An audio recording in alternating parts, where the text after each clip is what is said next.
السلام علیکم ویورز، میرا نام عطاء الرحمن اور آپ دیکھ رہے ہیں عطاء بخاری یوٹیوب چینل۔ قرآن کریم کی مسلسل ایکسپوزیشن کے سلسلہ میں آج ہم سورہ النساء کی آیت نمبر 84 کی ایکسپوزیشن کریں گے۔ اس آیت میں رسول صلی اللہ علیہ وسلم سے خطاب ہے۔ خطاب اس سلسلے میں کیا جا رہا ہے کہ جب نظام، یعنی یوں کہہ لیں دین کا معنی ہی نظام ہے، حکومت، اقتدار، سلطنت، مملکت، یہ سارے معنی دین کے اندر آ جاتے ہیں۔ تو جب نظام کی دشمن قوتیں ایگریشن یعنی جارحیت پر اتر آئیں تو اس وقت رسول جو کمانڈر ہے جماعت مومنین کا، چیف کمانڈر کہہ لیں، یہ زیادہ موضوع ہے، تو اس کا ایک فریضہ یہ بھی ہے کہ وہ جماعت مومنین کو اس برے وقت کے لیے تیار کرے، آمادہ کرے، اور اس میں اس کی کوئی ذاتی غرض نہیں ہے، ذاتی فائدہ نہیں ہے، پورے معاشرے کے لیے جس میں وہ رہ رہے ہیں، پورے معاشرے کے لیے سب کو امن و سلامتی کے ساتھ زندگی گزارنے کا موقع دیا جائے، لوگ حفاظت سے رہیں، سکون سے رہیں، امن سے رہیں، کوئی دشمن قوت ان کے اوپر اگر حملہ کرتی ہے تو اس کا بھرپور جواب دیا جائے، تاکہ مرد، عورتیں، بچے اور خود اس اسٹیٹ کا جو نظام ہے وہ محفوظ رہ سکے، نہ نظام کو خطرہ لاحق ہو اور نہ ہی جو ریاست میں رہنے والے لوگ ہیں ان کو کسی قسم کا کوئی نقصان کا ڈر ہو، ان کی زندگیاں محفوظ ہوں، ان کی جان، مال، عزت، آبرو محفوظ ہو۔ تو اس سلسلے میں رسول صلی اللہ علیہ وسلم سے خطاب ہے۔ سچویشن یہ ہے کہ دشمن کی طرف سے حملہ کیا گیا ہے، تو اب اس میں بیٹھ نہیں جانا، کمزوری نہیں دکھانی، سستی نہیں کرنی۔ جو چیف کمانڈر ہے، جو ہیڈ آف دا اسٹیٹ ہے، اس کی ذمہ داریاں بڑھ جاتی ہیں کہ وہ سب لوگوں کو اکٹھا کرے اور دشمن کے خلاف انہیں سیسا پلائی دیوار بنا کر کھڑا کر دے۔ تو اس آیت کے اندر ان چیزوں سے متعلق بات کی جا رہی ہے۔ تو شروع کرتے ہیں۔ رسول سے خطاب کر کے کہا یہ جا رہا ہے، فقاتل فی سبیل اللہ، اے رسول پس تو اللہ کی راہ میں لڑ۔ یہاں پر فی سبیل اللہ ہے، اور پیچھے ہم نے واضح کیا تھا کہ فی سبیل اللہ ہوتا کیا ہے۔ وہاں پر پیچھے آئی تھی نا یہ چیز کہ مردوں میں سے جو کمزور ہیں، خواتین ہیں، بچے ہیں، بوڑھے ہیں، ان کی مدد کے لیے کھڑے ہونا کہ ان کو کوئی نقصان نہ پہنچا دے۔ یہ اللہ کا راستہ پیچھے خود قرآن نے واضح کیا، خود اللہ نے واضح کیا کہ اللہ کا راستہ کون ہوتا ہے، کیا ہوتا ہے۔ تو یہ چیزیں آپ ذہن میں رکھیے گا۔ تو رسول سے خطاب کر کے کہا گیا کہ اے رسول پس تو اللہ کی راہ میں لڑ، کیونکہ دشمن کی طرف سے جارحیت کا ارتکاب ہو گیا ہے، تو اللہ کی راہ میں لڑ۔ تیرا اب ان کے ساتھ لڑنا یا تیری جماعت کا ان کے ساتھ لڑنا، یہ تو تمہارے پورے معاشرے کی فلاح کے لیے ہے، ان کی حفاظت کے لیے ہے، ان کی سلامتی کے لیے ہے، نظام کی بقا اور استحکام کے لیے ہے۔ یہ ہے اللہ کا راستہ۔ اور اس کے بعد اگلی بات کہی جا رہی ہے، سمجھایا جا رہا ہے۔ ظاہر ہے کہ اب جنگ کا موقع ہو اور رسول لوگوں کو آمادہ کر رہے ہوں کہ آؤ دشمن کا مقابلہ کرو، تو سارے لوگ تو نہیں آتے تھے۔ آج بھی اگر کوئی جنگ ہو ہمارے ملک میں، کوئی ایسی صورتحال پیدا ہو جائے تو ساری عوام اٹھ کے جنگ نہیں لڑے گی۔ جو لوگ سمجھتے ہیں کہ واقعی ہمارا یہ فریضہ ہے، ہم نے یہ ادا کرنا ہے، ہمیں نقصان بھی ہو سکتا ہے، جان بھی جا سکتی ہے، زخم بھی لگ سکتے ہیں، ہمارے بچے بیوی بچے، ہمارے گھر بار، رشتہ دار، ہمارے کھیت کھلیان، ہماری حویلیاں یہ ویران بھی ہو سکتی ہیں، وہ پھر بھی آگے بڑھتے ہیں۔ چند لوگ اپنی جانوں کا نذرانہ دے کر اپنے ملک و قوم کو بچا لیتے ہیں۔ اگر یہ چند لوگ بھی کھڑے نہ ہوں تو دشمن تو ان سب کا صفایا کر دے۔ تو اس لیے یہ چیز اب رسول کو ایک اور انداز سے، رسول کو کیا ہمیں سمجھائی جا رہی ہے، یہ بات کہا یہ جا رہا ہے رسول سے خطاب کر کے، لا تکلف الا نفسک، تو اپنے نفس کے سوا کسی کا ذمہ دار نہیں ہے۔ یعنی رسول سے کہا جا رہا ہے کہ ٹھیک ہے تو لوگوں کو آمادہ کر رہا ہے کہ وہ آئیں، دشمن کا مقابلہ کریں، لیکن بہت سارے لوگ نہیں آ رہے، منافقت دکھا رہے ہیں، بزدلی دکھا رہے ہیں، ان کی منافقت عیاں ہو رہی ہے۔ جو پہلے کہتے تھے کہ اگر کوئی ایسا وقت آیا تو سب سے پہلے ہم جانیں دیں گے، ہم تمہارے ساتھ ہیں، اب یہ جو منافقین تھے وہ کھل کر سامنے آ رہے تھے۔ جب یہ مشکل گھڑی آئی وہ بالکل علیحدہ ہو گئے، بہانے بنانے لگ گئے، جنگ میں پیچھے رہ گئے۔ سن رہے تھے کہ جنگ کا حکم آ گیا ہے، لیکن نہیں، پیچھے رہے، بہانہ بنایا انہوں نے۔ تو آج بھی منافقین کا، بزدلوں کا یہی طرز عمل ہے۔ قرآن کریم یہ مائنڈ سیٹ بیان کرتا ہے۔ تو نبی سے یہ کہہ رہا ہے کہ اسی تناظر میں کہہ رہا ہے کہ تو اپنے نفس کے سوا کسی کا ذمہ دار نہیں بنایا گیا، تجھے تو تیرے نفس کا ذمہ دار بنایا گیا۔ اور یہ صرف نبی نہیں، تمام انسان۔ ظاہر ہے کہ اگر وہ کوئی کام کرتے ہیں، کوئی ذمہ داری اٹھاتے ہیں اور دوسرے اس کے ساتھ نہیں ذمہ داری اٹھاتے جو کہ انہیں اٹھانی چاہیے، تو وہ یہی کہے گا نا کہ میں اپنا ذمہ دار ہوں، اپنے نفس کا ذمہ دار ٹھہرایا گیا ہوں، ٹھیک ہے میں تو کروں گا، کوئی ساتھ دیتا ہے نہیں دیتا، میں یہ کام کروں گا۔ یہ چیز کہی جا رہی رسول سے کہ تو اپنے نفس کے سوا کسی کا ذمہ دار نہیں بنایا گیا۔ جو تیری دعوت پہ، تیرے اعلان پہ آتا ہے دشمن کا مقابلہ کرنے کے لیے، تو ٹھیک ہے تو ان کو آمادہ کر، تو اپنی جماعت میں لے کر آ، صف بندی کر۔ جو نہیں آتا تو اس کا ذمہ دار نہیں ہے، تم اپنا کام کرو، جنہوں نے آنا ہوا وہ آ جائیں گے۔ یہ چیز ایک تو یہ بات کہی کہ تو اپنے نفس کے سوا کسی کا ذمہ دار نہیں بنایا گیا، یہ چیز کہہ دی، یعنی بے جا وقت برباد کرنے کی ضرورت نہیں ہے۔ جن لوگوں نے آنا ہے وہ آ جائیں گے، جو نہیں آنا چاہتے چھوڑ دیں ان کو۔ وہ بزدلی دکھا رہے ہیں، منافقت سے کام لے رہے ہیں، وہ نہیں آئیں گے، ان کو چھوڑ دے، ان کے اوپر وقت ضائع کرنے کی ضرورت نہیں ہے۔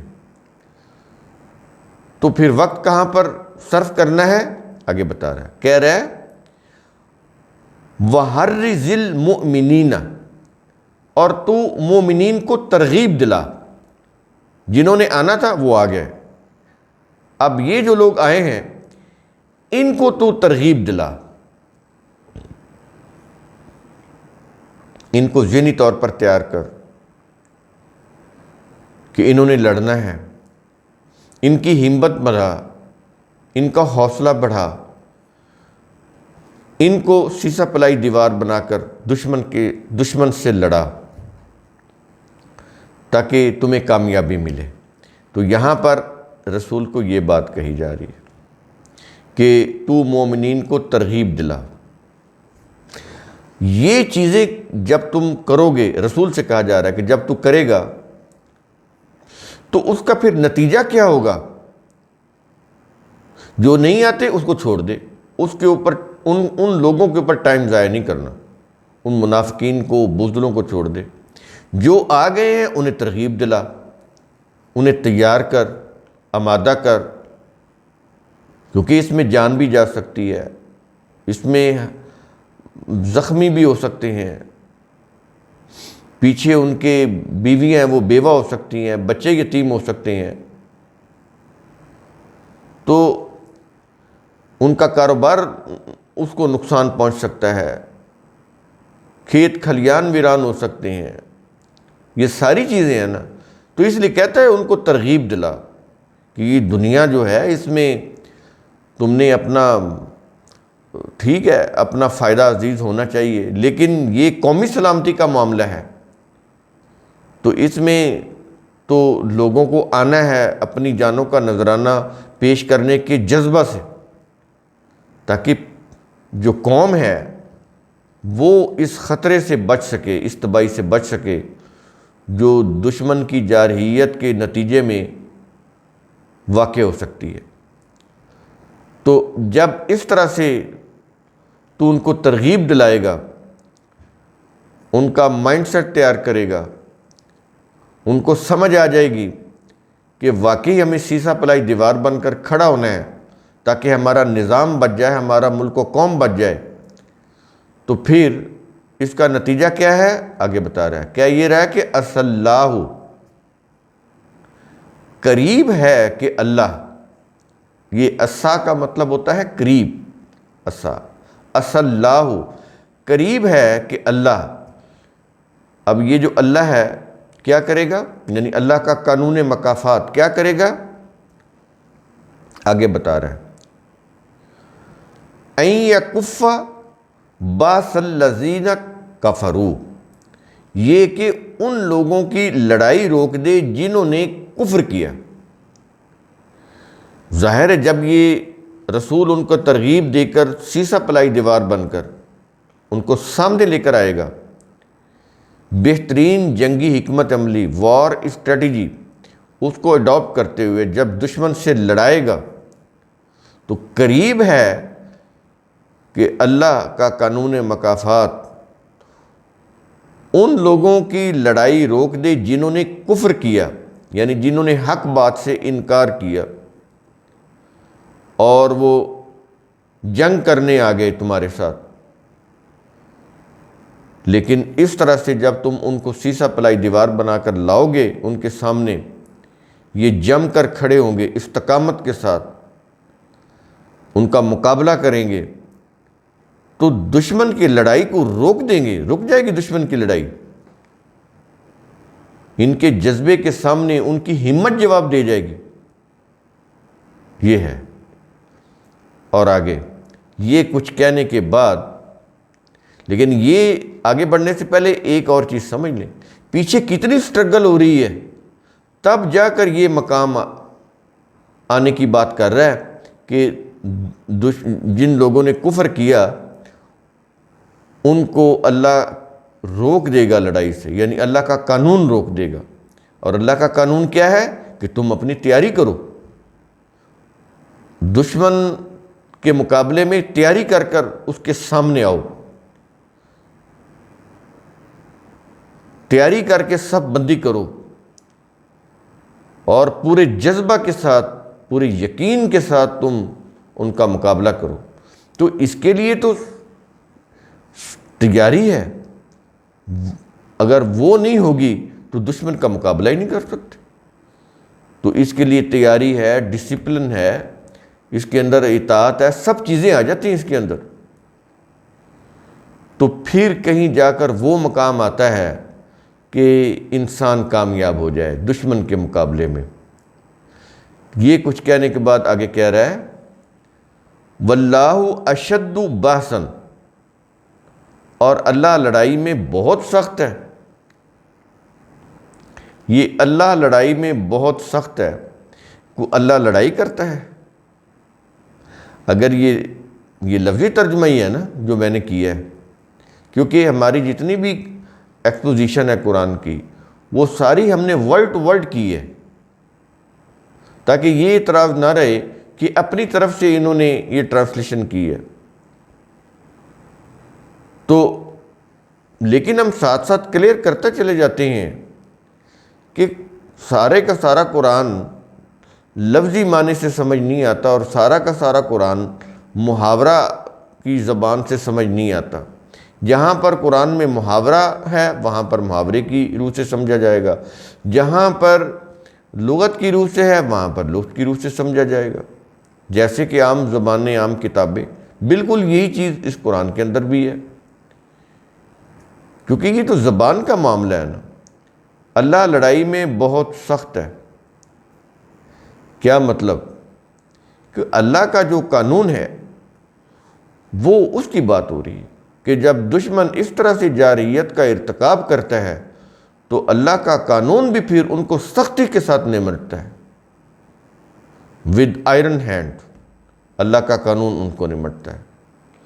تو یہ جو رسول اور ان کی جو جماعت وہ کیسے لڑ رہے تھے، دشمن کا کیسے مقابلہ کر رہے تھے؟ اللہ کے قانون کی روح سے۔ ان کے پاس اللہ کے قانون کی قوت اور طاقت تھی، اس کی صداقت کے اوپر ان کا یقین تھا۔ تو یہ ہے اللہ لڑائی میں بہت سخت ہے۔ اس کا مطلب کیا ہے کہ جب دشمن کی طرف سے نظام تباہ کرنے کی بات ہو، دشمن نظام کو تباہ کرنے، ملک و قوم کو نقصان پہنچانے کے لیے تمہارے سر پر چڑھ دوڑے، تو پھر اللہ کا قانون یہ ہے کہ اس کا ڈٹ کر مقابلہ کرو، پیچھے نہیں ہٹنا، کمر نہیں دکھانی، بزدلی نہیں دکھانی، کوئی بہانہ نہیں بنانا۔ یہ ہے اس کا معنی۔ اللہ لڑائی میں بہت سخت ہے، کیونکہ اللہ نے خود لڑائی نہیں کرنی، انسانوں نے اپنا دفاع کرنا ہے، تو اس کے لیے قانون دے رہا ہے۔ یہ قانون کی بات ہو رہی ہے۔ اللہ لڑائی میں بہت سخت ہے۔ سمجھ آئی کہ اس کے معنی کیا ہے؟ کہ اللہ کا قانون بہت سخت ہے، کہ جو بھی تمہارے اوپر ایگریشن کرے گا اس کا بھرپور انداز سے دندان شکن جواب دیا جائے گا، اس انداز سے اس کا دفاع کیا جائے گا، ملک و قوم کا، نظام کا، کہ دشمن کے دانت کھٹے ہو جائیں، وہ تمہارے سامنے لڑنے کے قابل نہ رہے۔ یہ چیز، اور اگلی چیز آگے بتا رہا ہے، کیا یہ رہا ہے کہ وَأَشَدُّ تَنْكِيلًا، اور اللہ سزا دینے میں بھی بہت سخت ہے۔ تو یہ سزا کیسی ہے؟ جب بھی باطل قوتیں، سرکش قوتیں، شیطانی قوتیں، طاغوتی قوتیں، جو بھی نام لے لیں، جب سرکشی کر کے جارحیت کا ارتکاب کرتی ہیں تو ان کے جو ملیٹنٹ گروپ ہوتے ہیں، وہ ریلیجس ہوں یا پولیٹیکل ان کے جو ہوں، جو بھی، دو ہی طرح کی طاغوتی قوتیں ہوتی ہیں نا، پولیٹیکلی ہوتی ہیں یا ریلیجسلی۔ تو دونوں کی طرف سے یا دونوں میں سے کسی ایک کی طرف سے جارحیت کا ارتکاب کیا جائے تو پھر اللہ کا جو قانون ہے وہ ان کو سزا دینے میں بڑا سخت ہے۔ وہ سزا کیسے دیتا ہے کہ جماعت مومنین کھڑی ہوتی ہے ان کا مقابلہ کرنے کے لیے، ان کے ہاتھوں ان کو سزا دی جاتی ہے۔ یہ جتنی بھی صحابہ کرام کی جنگیں ہیں، جس کے اوپر میں نے عظمت رفتہ کتاب مرتب کی اور کافی اس کی سیل بھی ہو گئی ہے، بہت سے لوگوں نے اس کو پڑھا ہے۔ اس کو پڑھنا بہت ضروری ہے کہ اس سے آپ کو ایک قرآن کی یہ جو آیات ہیں ان کی ایک صداقت کی ایک تصویر نظر آئے گی آپ کو، کہ وہ انہوں نے تو بنایا نا کہ وہ جہادی مارکے تھے، وہ جہادی مارکے نہیں تھے۔ دشمن قوتوں نے، چاہے وہ رومن، یہ بیزنٹائن کی وہ جو کرسچین ان کے جو حکومتیں تھیں وہ، یا پھر یہ پرشین امپائر کی جو مجوسی حکومتیں، سلطنتیں، تو یہ ان کے خلاف جارحیت پر اتری ہوئی تھی۔ ان کو اپنا عرب مسلمانوں کو اپنا غلام بنانا چاہتی تھی، ان کے نظام کو ختم کرنا چاہتی تھی، تو اللہ کے قانون نے ان کے ہاتھوں ان کو شکست فاش دی، ان کو محکوم بنایا۔ تو یہ اس طرح ہوتا ہے، یہ نہیں کہ اللہ خود آ کے لڑائی کرتا ہے اور سزا دیتا ہے، بالکل نہیں۔ اس کے جو جماعت مومنین ہیں وہ سیسا پلائی دیوار بن کر کھڑے ہوتے ہیں، جارحیت کا دفاع کرتے ہیں اور ان کے ساتھ سخت لڑائی کرتے ہیں تاکہ دشمن کی قوت کو ختم کر سکیں، وہ اس قابل نہ رہیں کہ دوبارہ حملہ ور ہوں، اور اس میں پھر وہ جو ان کے جو ملیٹنٹس ہوتے ہیں ان کو سخت سزا دیتے ہیں، پبلک کو نہیں، جو ملیٹنٹس جو جارحیت پر آتے ہیں ان کو۔ تو یہ آیت بھی اگین بڑی ہی قابل غور ہے۔ قرآن کریم کا اصول ثم تفکروا، اس کی روح سے آپ خود بھی سوچا کریں، سمجھا کریں، غور و فکر کیا کریں۔ شکریہ۔